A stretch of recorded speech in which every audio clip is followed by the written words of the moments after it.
by Thomas Boswell-Washington Post. How rough has the first month of this season been for rookie manager Dave Martinez and his 12-16 Nationals, who are Major League Baseball's biggest disappointment so far?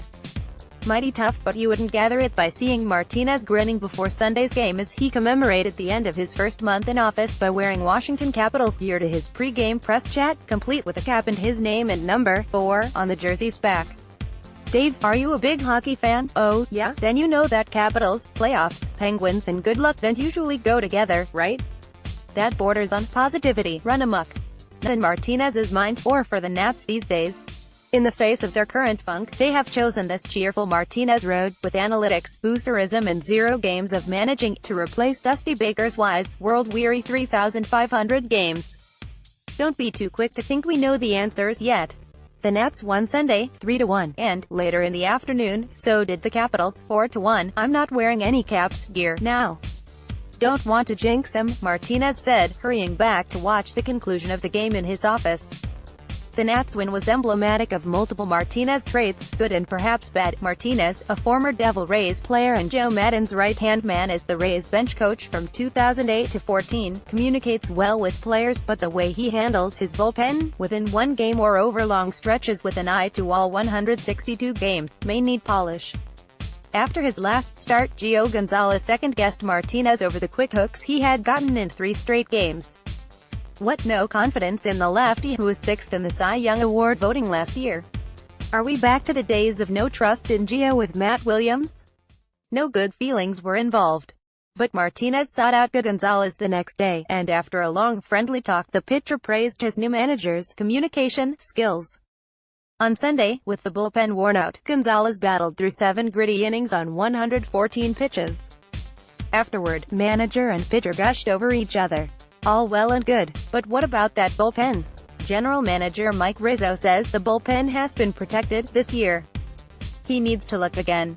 Either Martinez is overworking it, or, more likely, injuries and a lack of depth, Rizzo's department, have left him severely short-handed. After about 1/6 of the season, Sean Doolittle, Brandon Kintzler and Sammy Solis are on pace to pitch 75, 81 and 87 games. Their career highs are 70 in Doolittle's second season, 72 and a scary 37 for Solis. Ryan Madson is on pace for 81 games, 13 more than he has pitched since career-saving Tommy John surgery. Some Nats are a bit worried about Solis. Promising Aaron Barrett was once led down this early season burnout to save the vet's path. Despite one day's sunshine, it's easy to find shadows on the Nats. They have a shredded lineup with little hope for reinforcements for at least a week, a bullpen with middle relievers who have been alternately awful and injured. On top of that, Martinez contributed to a 10th-inning loss Saturday, when he failed to wait until Arizona had announced its pinch hitter before waving in his next reliever.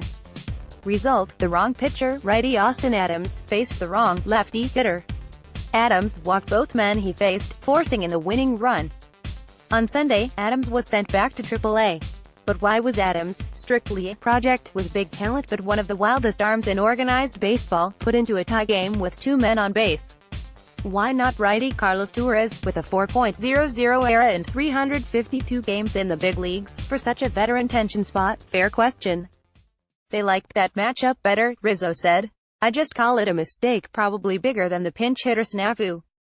As one Nets player said, summing up the team's injuries, sloppy play and immediate short-handed prospects, for now, we're a mess, and it may stay that way for a while. When you're scuffling, when you're not hitting, everything 1/8 bad 3/8 is magnified. Look at that lineup, Rizzo said, dismayed, pointing at the names on the wall. We're asking everybody to do something that's out of their normal role. Rizzo ticked off names of players who were recently in the minors, Moises Sierra, or were expected to be bench players, Wilmer Difo, or were batting in star spots, Howie Kendrick in cleanup and Michael A. Taylor at no. 5-0, Rizzo said, stopping as he realized the names of journeyman Adrian Sanchez, as well as Pedro Severino and rookie Andrew Stevenson, who had all started Saturday, were not on the card. Matt Adams, a 245-pound first baseman recently forced to endanger, and be endangered by, flying objects in left field, and rookie Rafael Bautista were not in that Sunday lineup, either. Well, Rizzo amended, that's actually our best lineup now. In another part of the clubhouse, Doolittle and Kintzler focused on a phone, watching Giants bench player Pablo Sandoval throw an 11-pitch 1-2-3 mop-up relief inning against the Dodgers on Saturday. The Panda threw 88 miles per hour sinkers on the corners, then make Dodger swing and miss at his sharp 70 miles per hour curves. Better breaking ball than I got, Kinsler said. Look at his mechanics, Doolittle said, replaying the clips. That's solid, Kinsler said, watching the Panda give a clinic. What's he doing hitting if he pitches like this? Doolittle said, only half joking. The Nats don't need a Panda project, but Rizzo's off-season evaluation that he had enough good bullpen arms in hand may have been too cheerful. With the 26th ranked era in the majors, this bullpen needs an upgrade to complete the bridge to its back-end trio, and save their arms, too. In the past, the Nats have investigated the Royals' Kelvin Herrera, who shouldn't be too expensive in his walk year. Why not call out of work Joe Blanton, who finally found his 2015-16 form at the end of 2017? When the Nats get healthy, they will be fine, they say.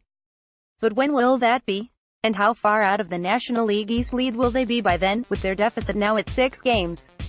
Many teams give rosy disabled list timetables for the return of stars to keep team morale up and fan panic at bay. The Nats are usually one of those teams. The Nats say Anthony Rendon is close. But that probably means he's back in a week, not a day. Adam Eaton has been on the DL for 3 weeks with a bone bruise in his ankle and hasn't even jogged yet. Daniel Murphy will need weeks. Until then, the Nats manager smiles, and the GM keeps a stiff upper lip. Why didn't you compete with Milwaukee to keep Matt Albers' current era 1.42 after 1.63 last year with the Nationals? We liked Kinsler better, Rizzo said. How's that new manager look so far? He's had a great start as a manager, Rizzo said. I like the way he's handling this rough start. He's calm, cool and collected. But he shows emotions, too. It really is early. Time will tell. For now, he loves the Caps. Got that going for him.